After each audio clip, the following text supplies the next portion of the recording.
Glória a Deus, meus irmãos, boa noite. Eu saúdo a amada igreja com a paz do Senhor Jesus. Meus amados, convido vocês a abrirem suas Bíblias, o que está escrito em Apocalipse, capítulo 21, a partir do verso 1. Pai amado, em nome de Jesus, mais uma vez eu venho aqui, Senhor, pedir o abraço de perdão por todos os meus pecados e pelos pecados de cada um de nós, Senhor. Mais uma vez eu te peço, meu Deus, que a misericórdia da minha vida, que a misericórdia, Senhor, da tua igreja, Senhor, nos cobre com teu sangue camisinho, meu Deus, e que teus anjos guerreiros permaneçam acampados em volta, Pai, deste cenário, meu Deus. Nós agradecemos por tudo desde já, Pai, pela tua presença maravilhosa, e que o Senhor, Pai, tenha total liberdade e total acesso no nosso meio para ministrar a tua palavra em nome de Jesus. Amém. Assim diz o tópico da palavra do Senhor: os novos céus e a nova terra. E vi um novo céu e uma nova terra, porque já o primeiro céu e a primeira terra passaram, e o mar já não existe. E eu, João, vi a cidade santa, a nova Jerusalém, que de Deus descia do céu, preparada como uma esposa adornada para o seu marido. E ouvi uma grande voz do céu que dizia: eis aqui o tabernáculo de Deus está com os homens, pois com eles habitará, e eles serão o seu povo, e o mesmo Deus estará com eles, e será o seu Deus. E Deus limpará de seus olhos toda lágrima, e não haverá mais morte, nem pranto, nem clamor, nem dor, porque já as primeiras coisas são passadas. E o que estava sentado sobre o trono disse: eis que faço novas todas as coisas. E disse-me: escreve, porque estas palavras são verdadeiras e fiéis. E disse-me mais: está consumado. Eu sou o Alfa e o Ômega, o princípio e o fim. A quem quer que tiver sede, de graça lhe darei da fonte da água da vida. Quem vencer herdará todas as coisas, e eu serei seu Deus, e ele será meu filho.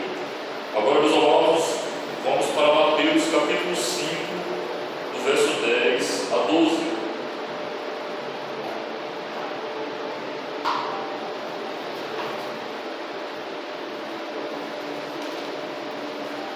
Bem-aventurados os que sofrem perseguição por causa da justiça, porque deles é o reino dos céus. Bem-aventurados sois vós quando vos injuriarem, perseguirem, mentindo, disserem todo mal contra vós por minha causa. Exultai e alegrai-vos, porque é grande o vosso galardão nos céus, porque assim perseguiram os profetas que foram antes de vós. Verso 23 a 25. Portanto, se trouxeres a tua oferta ao altar, e ali te lembrares de que teu irmão tem alguma coisa contra ti, deixa ali diante do altar a tua oferta, e vai reconciliar-te com teu irmão primeiro, e depois vem e apresenta a tua oferta. Concilia-te depressa com o teu adversário, enquanto estares com ele no caminho, para que não aconteça que o adversário te entregue ao juiz, e o juiz te entregue ao oficial e te lance na prisão. Verso 37 a 39.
Senhor, Ele falou comigo acerca desses textos. Mas nós iremos examinar primeiramente o que está escrito aqui em Apocalipse. Foi aqui, através desse testemunho, dessa visão, que João teve acerca da cidade santa, da Nova Jerusalém. Mas antes, quando nós olhamos lá para o capítulo 1, verso 10, João, o apóstolo amado, aquele mesmo que esteve com o Senhor nos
cumprirá.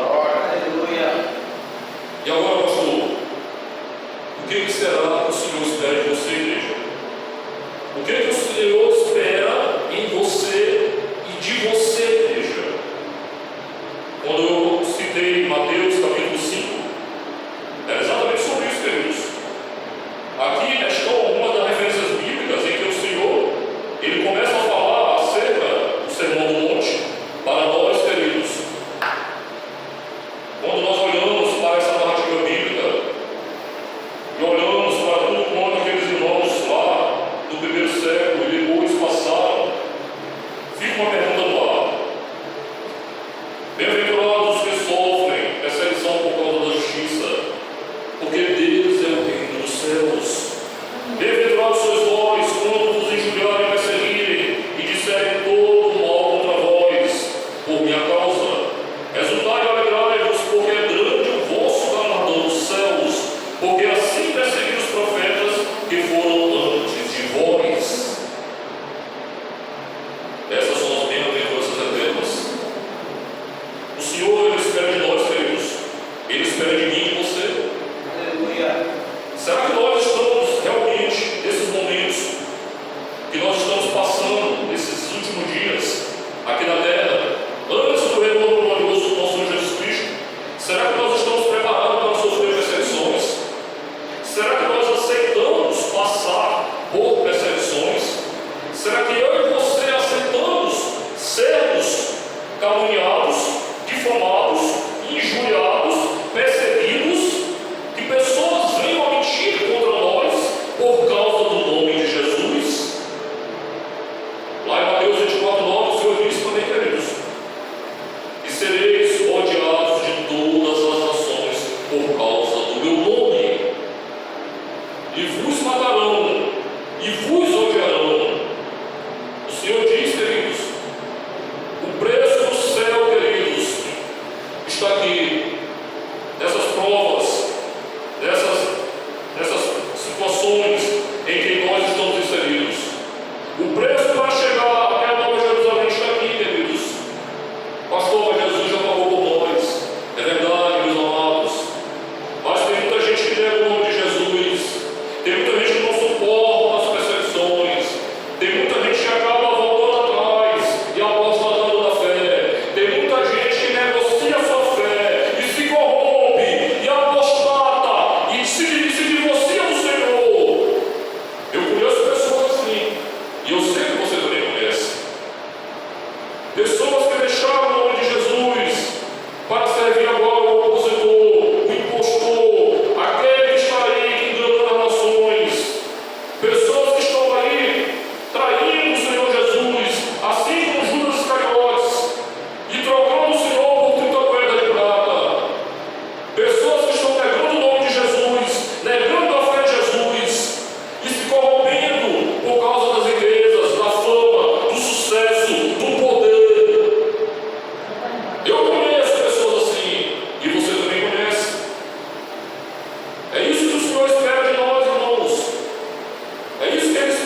fértil. E nós estamos aqui para produzir frutos. Um a 30, outro a 60 e outro a 100. Nós estamos aqui nesta noite, porque até aqui nos ajudou o Senhor. Até aqui as provações que nós enfrentamos, nós suportamos, porque o Senhor está conosco. E quando nós olhamos, irmãos, outra situação, quando ele diz aqui no verso 23 a 25 do Evangelho de Mateus: portanto, se trouxeres a tua oferta ao altar, e ali te lembrares de que teu irmão tem alguma coisa contra ti, deixa ali diante do altar a tua oferta, e vai te reconciliar primeiro com teu irmão, e depois vem e apresenta a tua oferta. Concilia-te primeiro, depressa com teu irmão, antes que ele te entregue ao adversário, o adversário te entrega ao juiz, e o juiz te entrega ao oficial e te lancem na prisão. Tem muita gente, queridos, que por falta de perdão estão tendo as suas vidas espirituais aprisionadas. Tem muita gente que por não liberar o perdão, sabendo que está devendo algo para o irmão, mesmo que o irmão ele tenha lhe ofendido, ele tenha lhe machucado, ele tenha gerado em você uma raiz de amargura, mesmo que você esteja com a sua alma ferida. Eu conheço pessoas, queridos, do nosso meio, que já fizeram por dizer: eu não vou pedir perdão, porque quem me ofendeu foi ele. Meus amados, no céu não haverá ninguém com rancor, ninguém com ressentimentos, ninguém com mágoas, ninguém que irá guardar o seu irmão, sabendo que antes dele vir até o altar, que ele tem que se reconciliar primeiramente com o seu irmão, porque o Senhor não recebe essa oferta. E tem pessoas assim, queridos, tem pessoas que não admitem que elas têm que liberar o perdão. Até um tempo atrás, queridos, eu estava ferido, sim. Houve situações em minha vida que eu dizia assim mesmo: eu não vou pedir perdão.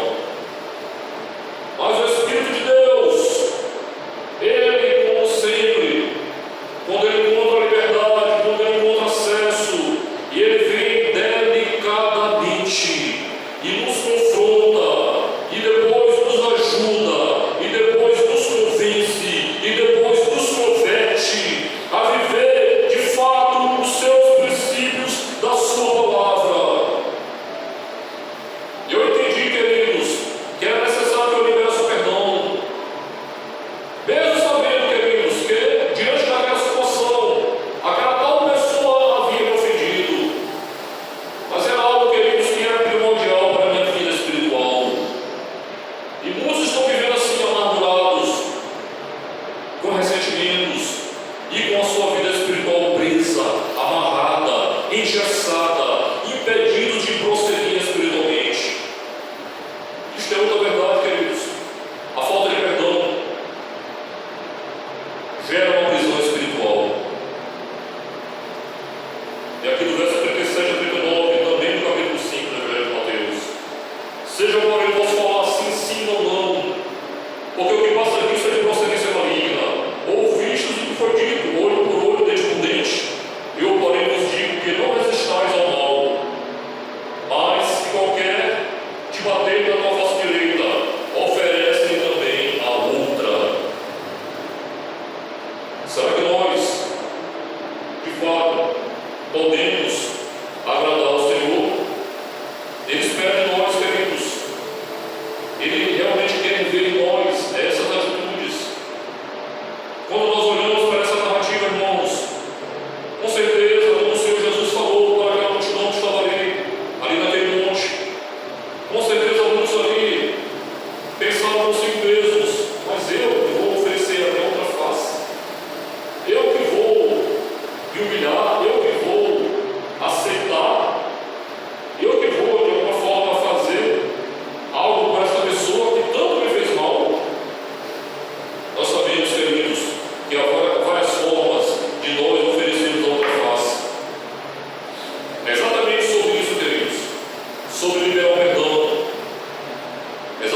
vosso Pai que está nos céus. E no verso 48 ele diz: sede vós perfeitos, como perfeito é o vosso Pai que está nos céus. Como é difícil, irmãos, orar por pessoas que nos perseguem, nos maldizem, que nos maltratam. Mas esse é o princípio, queridos, que nós não podemos quebrar, nós não podemos anular, nós não podemos deixar, nós não podemos negar, porque foi o próprio Senhor das nossas vidas, o autor e consumador da nossa fé que estabeleceu para que nós estejamos obedecendo, para que um dia aquela promessa de Apocalipse 21 se cumpra em nossas vidas, igreja. É difícil, mas é possível. Quando nós temos o Espírito de Deus que reina dentro de nós e que esteja verdadeiramente tendo liberdade e acesso para manifestar em nós segundo o seu eficaz poder. Quando nós olhamos para o tesouro do céu, queridos, falou de tesouro, falou de riquezas materiais. Nós não temos tesouro no céu, onde a traça e a ferrugem tudo consomem, onde os ladrões minam e roubam. Mas ajuntais tesouros, nós não temos tesouro na terra, onde a traça e a ferrugem tudo consomem e onde os ladrões minam e roubam. Mas ajuntais tesouros no céu, onde nem a traça nem a ferrugem consomem e onde nem os ladrões nem minam nem roubam. Porque onde estiver o vosso tesouro, ali também estará o vosso coração. Tem pessoas que ainda não entenderam, amados, o princípio da oferta.